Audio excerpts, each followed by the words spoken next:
Keir Starmer's Labour government is heading into a political storm, with Chancellor Rachel Reeves at the centre of an increasingly intense budget battle.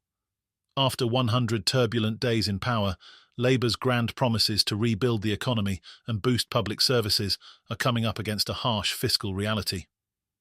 Reeves, the first female Chancellor in UK history, is preparing to deliver Labour's first budget on October 30th, but the task ahead of her is daunting. An inherited £22 billion black hole in public finances, sky-high expectations and competing pressures from within her own party. As Labour celebrates its landslide victory from July 4th, cabinet ministers in charge of the government's biggest spending departments are growing restless. They've been itching to announce their own initiatives to fulfil the promises made to voters, but without budget clarity, they're stuck. "We're all rather constrained," one cabinet minister said. "It's been frustrating. We can't get anywhere near Reeves." Locked away in the Treasury with her Chief Secretary Darren Jones, Reeves is agonising over how to fund Labour's ambitious plans while sticking to their strict fiscal rules. Labour has boxed itself into a difficult position. Before the election, to reassure voters of its fiscal responsibility, Labour vowed not to raise income tax, VAT or national insurance on working people. Starmer also promised no return to the Conservative-led austerity of the past decade and pledged to rebuild public services without deep cuts. Reeves has also committed to spurring the UK's economic growth to make it the fastest-growing economy in the G7. Now, however, the time to deliver on those promises has arrived, and Reeves faces a massive challenge. While Labour blames much of the fiscal mess on 14 years of Tory mismanagement, they've set themselves an almost impossible task: rebuilding the economy and improving public services, all while sticking to their pledges not to tax working people or cut essential services. One former Tory cabinet minister summed up Labour's dilemma. They promised no tax hikes on working people and no austerity, but where are they going to get the money? They need to raise around £25 billion to fill the gap, and their options are very limited. With income tax, VAT and national insurance ruled out, Labour will need to get creative. They muddled through the election campaign, saying they would fund everything with economic growth, but you can't just rely on growth like that, the former minister added. With credibility on the line, all eyes are on Reeves to find a solution. One of the most likely moves is a change to the fiscal rules to allow more long-term borrowing for investment in infrastructure. However, this comes with risks. Any signal that Labour will borrow heavily could spook financial markets, unless Reeves makes it clear that the borrowing will be tightly controlled. Another expected option is raising employer national insurance contributions, which would shift the tax burden onto businesses rather than individuals. At Prime Minister's questions, Starmer refused to rule out this possibility when challenged by Rishi Sunak, sparking speculation that this is exactly where Labour will go. Insiders say that increasing employer national insurance could bring in billions, but would be seen as a double whammy for businesses, especially if it's paired with higher national insurance on employer pension contributions.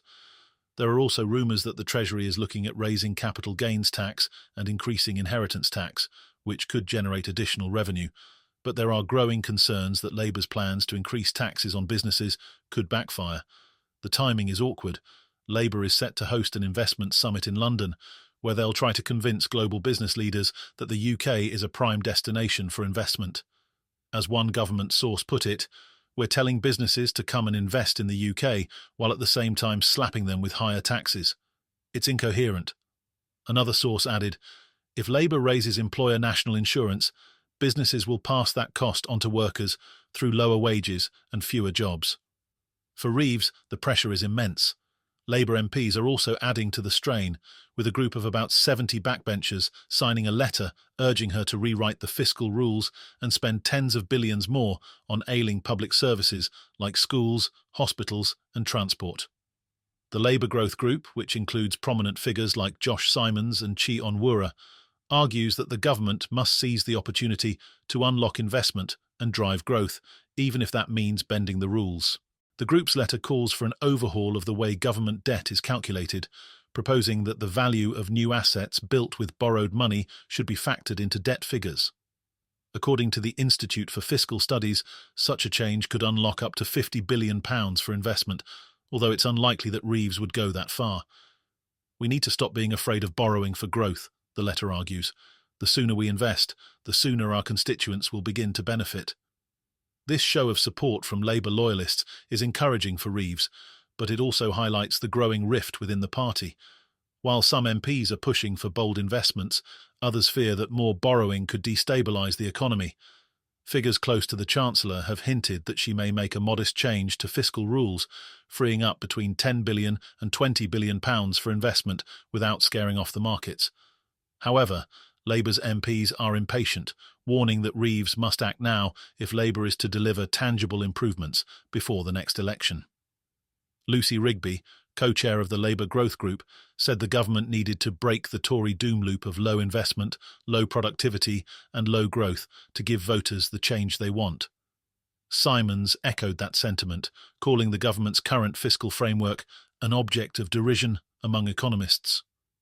We need to listen to the experts and show that Labour is serious about investment again. With so many competing demands, from party members calling for massive investments in public services to businesses wary of being hit with new taxes, Reeves has a monumental task ahead of her. There are no easy choices. Labour has promised the impossible: to rebuild the economy, fix public services, and avoid austerity while not raising taxes on working people. Yet the £22 billion black hole in public finances cannot be ignored. Even within the Treasury, there are doubts about whether Labour's promises can be kept. A former Treasury insider said that the administration is struggling, not just because of the mess they inherited from the Tories, but because of their own lack of preparation. It's clear that they didn't have a solid plan going into government, the source said. They're playing catch-up, and that's making it harder to come up with a coherent strategy. Reeves is also facing pressure from the opposition. Conservative politicians are already sharpening their attacks, warning that Labour's fiscal policies will stifle growth and lead to job losses. Any increase in employer national insurance will undoubtedly be branded a jobs tax by the Tories, making Labour's budget rollout even more politically fraught. Some within Whitehall fear that raising taxes on businesses could jeopardise Labour's efforts to attract foreign investment, especially as the government prepares to host the investment summit next week. For Reeves, there is no escaping the reality that some of Labour's promises will be hard, if not impossible, to keep. Balancing the books without breaking those promises is a headache with no easy solution, and Labour's first budget is shaping up to be one of the most challenging in recent memory. As the Chancellor prepares to deliver her historic speech on October 30th, the stakes couldn't be higher for Labour, Starmer and Reeves herself. Also, don't forget to subscribe and hit the like button. We are trying to provide you the newest political scandals.